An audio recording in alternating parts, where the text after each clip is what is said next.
Fala galera, bem-vindos ao meu canal Neurose Reversa. Quem está falando aqui é Marcílio Aguiar, tudo bem com vocês? Hoje eu vou estar falando aqui um pouco sobre estrutura de dados, que é uma disciplina da Faculdade de Sistemas de Informação, que eu estudo no IFBA, né, Instituto Federal da Bahia, no campus de Vitória da Conquista. Esse trabalho tem a colaboração do meu colega Jorlan Silva e o professor é Cláudio Oliveira, tá? A gente vai estar falando sobre inserção em árvore B, que é um tipo de estrutura de dados. Para quem não sabe o que é uma estrutura de dados, é uma sequência de passos algoritmicamente que serve para definir um dado problema, quais são os passos a serem percorridos para chegar em uma solução mais adequada ou mais necessitada para o dado problema, certo? Então a gente vai estar falando aqui sobre inserção de árvore B. Então, começo, né? O que é uma árvore em B? Não, aqui no exemplo que a gente vai ficando aqui para vocês, como exemplo, a gente tem uma árvore, que essa árvore ela tem uma ordem, certo? E no nosso exemplo tem uma ordem de número 4, certo? Então a gente sabe que para uma árvore de ordem número 4, o número de nós filhos, ou NF, como a gente tem na legenda, né? Ela sempre é menor ou igual à quantidade do número de ordem, no caso o nosso é 4, do nosso exemplo, e sempre menor ou igual à metade do nosso número de ordem, no caso é 2. Então o número de elementos por nó, né, que é o NE, que é a sigla, ela sempre vai estar entre esses extremos, que é o menor valor, né, que é o número de filhos, vai estar nesses extremos, que é o quê?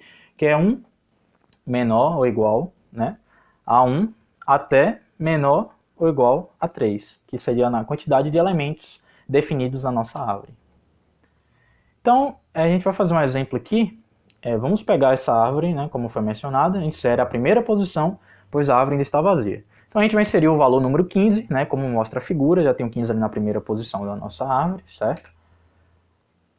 Depois, a gente vai inserir o 45. Porém, o que vai acontecer? Então, vai comparar os elementos antes, né, da inserção, e ele vai inserir na próxima se o maior for maior. Então, ele pergunta, opa, o valor a ser inserido ele é maior do que o valor da primeira posição ou da posição que está preenchida? Então, ele vai verificar e vai armazenar na posição à frente daquela que for menor. Como é o caso aqui, 15 está na primeira posição e 45 na segunda. Então, agora vamos inserir o 30. Então, assim, o que acontece? Quando você inseriu mais um valor aqui, ele verificou, opa, tenho 15 e já tinha 45 na segunda posição. Porém, ainda tinha uma posição restando. Então, o que ele faz? Quando ele compara o valor da próxima posição, ele verifica se existir uma posição vazia, ou uma posição disponível, né, como a gente chama, ele vai inserir essa posição, que é um número maior, à frente para que seja preenchida, vai verificar na posição anterior se o número é menor do que o que está sendo inserido, e logo vai setar a informação conforme a ilustração. Então a gente viu, né, que ele pegou, né, no primeiro passo, colocou 45 na terceira posição, que no caso seria a nossa segunda posição, né, porque as árvores ela começa com 0, 1 e 2. Então assim, ela inseriu à frente, ela compara os tamanhos, insere depois do menor, né, e antes do maior. Então o 30 ficou aí na segunda posição da nossa árvore desse exemplo. Então agora, vamos inserir novamente o número 11, né? Então agora vamos inserir o número 11. O que ele vai acontecer? Ele pega as posições número 11 e vai comparar se ele é menor ou maior do que os elementos já preenchidos. Ele verificou que o número 11 é menor do que todos os elementos já preenchidos na nossa árvore. Então o que acontece? Ele vai inserir na posição em que for menor que o próximo. Então, se ele verificou que todos os nós dele próximos estavam menor, o que ele vai fazer? Ele vai gerar uma posição anterior, certo? O nó vai apontar para essa posição, que era o primeiro elemento, que era o 15, e vai retornar esse valor dentro da nossa árvore, uma posição anterior. Então ficaria 11, 15, 30 e 45. Como não cabe, pois o número máximo de elementos por nó é 3. Então, como a gente viu no nosso exemplo, a nossa árvore é a ordem número 4. Então, a gente já sabia ali que a quantidade de nós seria essa. Então, ele deixa ali na posição armazenado, porém ele não insere, teoricamente, né, verdadeiramente dentro da árvore, o valor. Ele deixa ele arquivado como se o nó já estivesse ali.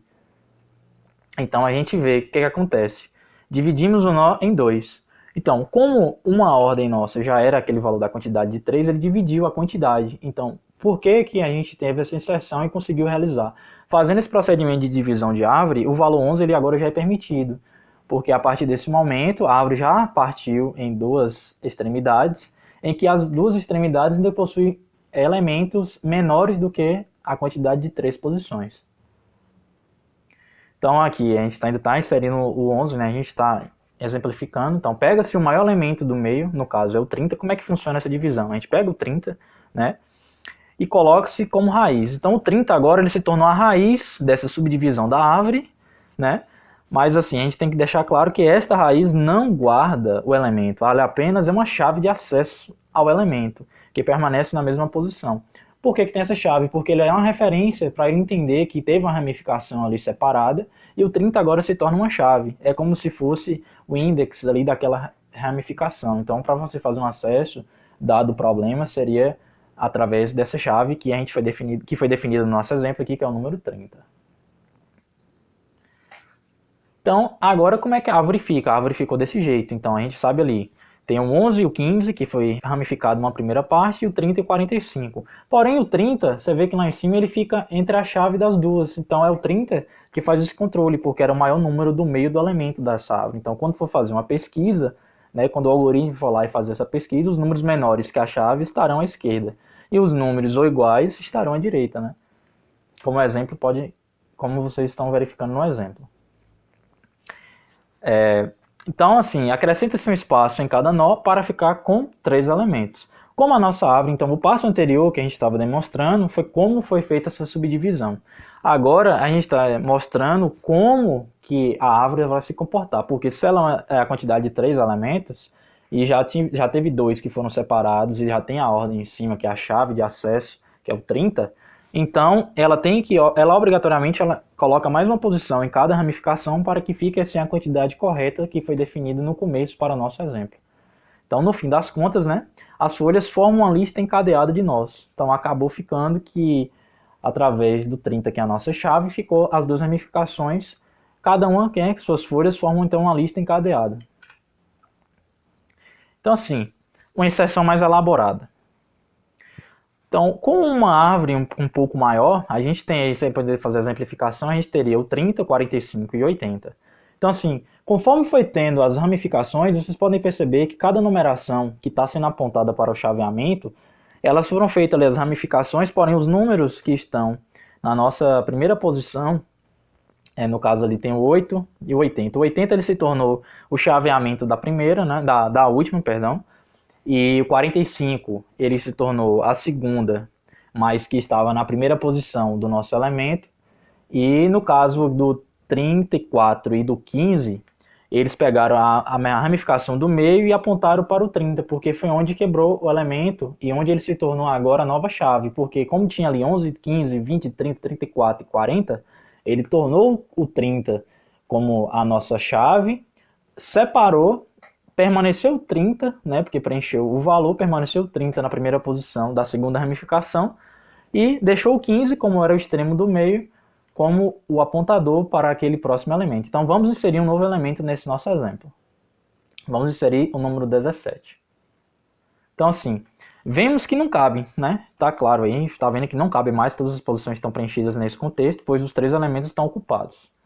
Então, o que é que vai acontecer? A gente vai dividir o nó em 2, para que seja inserido 17. Então, mais uma vez, a gente pegou aquela ramificação que tinha, dividiu em 2. Vocês verificam que a terceira ramificação aí, ela ainda continua apontando para o 30, como ela já apontava anteriormente. O que foi feito foi uma subdivisão da primeira ramificação. Então, a gente colocou o 20 na segunda ramificação, colocou o 11, o 15 e o 17. Então, né, subo a chave do 17 para a raiz. O 17 agora se torna uma chave. Como a gente tem as 3 posições, ela fica ali no aguardo em que as posições estão sendo reposicionadas. Então, porém, o 17 não cabe mais. Então, o que vai acontecer? O que acontece é que ele sobe o 45 para uma raiz ainda superior, não como chave, né, teoricamente, pois só as folhas podem ser acessadas por chave. Então, o que vai acontecer? No nosso exemplo, o 45, então ele vai se tornar uma raiz, né? Este, então, possui 3 filhos, porque já era a ramificação anterior, e este não possui 2 filhos. Então, assim, o 80 não vai possuir nenhum filho, e o 17 e o 30 vai possuir 3 filhos cada um, porque é a ramificação, e como o 80 não tinha nenhuma, acabou ficando sozinho. Então, vamos fazer um exemplo aqui agora com essa estrutura, inserindo o número 31.